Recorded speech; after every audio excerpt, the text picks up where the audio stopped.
చూస్తుంటేనే నోరూరించే ఈ meal maker fry ఈరోజు మీకు చేసి చూపించబోతున్నానండి.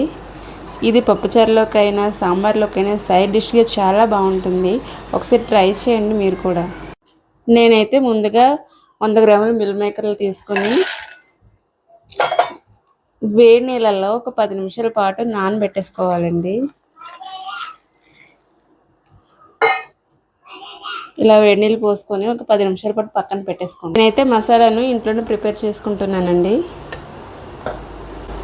పాన్ పెట్టుకుని దానికి కొంచెం ధనియాలు, జీలకర్ర, సాజీరా,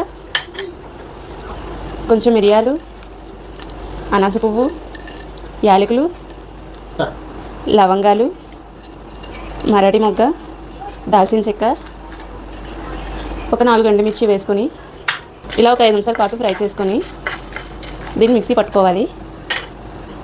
ముందుగా స్టవ్ ఆన్ చేసుకుని కళాయి పెట్టుకొని కొద్దిగా ఆయిల్ వేసుకుందాం. ఆయిల్ కొద్దిగా హీట్ అయ్యాక మనం ముందుగా కట్ చేసి పెట్టుకున్న ఒక కప్ ఆనియన్స్ వేసుకుందాం.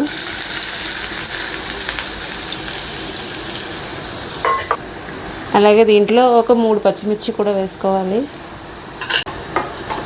ఇలా ఒకసారి కలుపుకొని కొంచెం కలర్ చేంజ్ అయ్యాక ఒక టమాటో తీసుకుని నేను చిన్న చిన్న ముక్కలుగా కట్ చేసుకున్నాను. దీన్ని కూడా వేసేసుకుందాం. ఒకసారి ఇలా బాగా కలిపేసుకొని ఒక 2 నిమిషాల పాటు మూత పెట్టేసుకోండి. మనం ముందుగా నానబెట్టుకున్న మిల్ మేకర్ బాగా నానిపోయాయండి. ఇలా ఒకసారి వాటర్ గట్టిగా పిండేసుకొని ఇలా పక్కకు తీసేసుకోండి. ఇలా ఒకసారి మూత తీసుకొని ఇలా ఆనియన్స్ టమాటో బాగా మగ్గించుకోవాలండి. దీంట్లో మనం ముందుగా నానబెట్టి ఉంచుకున్న మిల్ మేకర్లను మొత్తం వేసేసుకుందాం.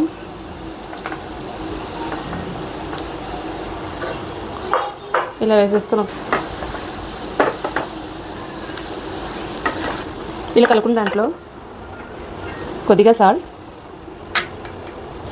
కొద్దిగా పసుపు,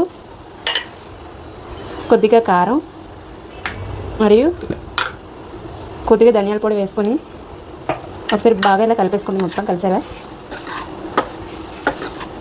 ఇలా పచ్చివాసన పోయే వరకు ఇలా ఒకసారి బాగా కలిపేసుకొని మనం ముందుగా ప్రిపేర్ చేసి ఉంచుకున్న మసాలా పొడిని వేసుకుందాం.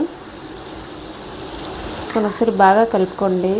మనం మసాలాను అయితే ఓన్గా తయారు చేసుకున్నాం కదండి, చాలా ఘాటు ఎక్కువగా ఉంటుంది. మీరు చూసుకుని సరిపడా వేసుకోండి. అలాగే దీంట్లో కొద్దిగా కరివేపాకు కూడా వేసుకొని మసాలా వేసుకున్నాక ఒక 5 నిమిషాల పాటు బాగా ఇలా ఫ్రై చేసేసుకొని కొద్దిగా వాటర్ వేసుకోండి.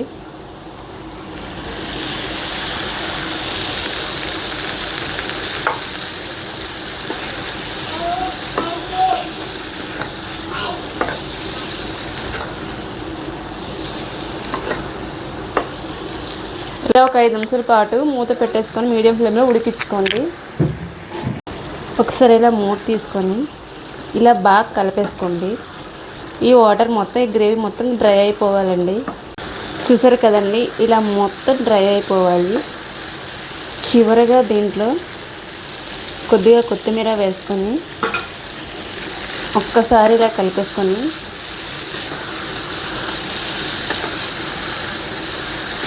ఇలా కలిపేసుకొని ఆపేయండి. చూడ్డానికి చికెన్ కర్రీలా అనిపించే ఈ మిల్ మేకర్ ఫ్రై మీకు నచ్చినట్లయితే లైక్ చేయండి, షేర్ చేయండి అండ్ సబ్స్క్రైబ్ చేసుకోండి. Kitchen of Sandhya.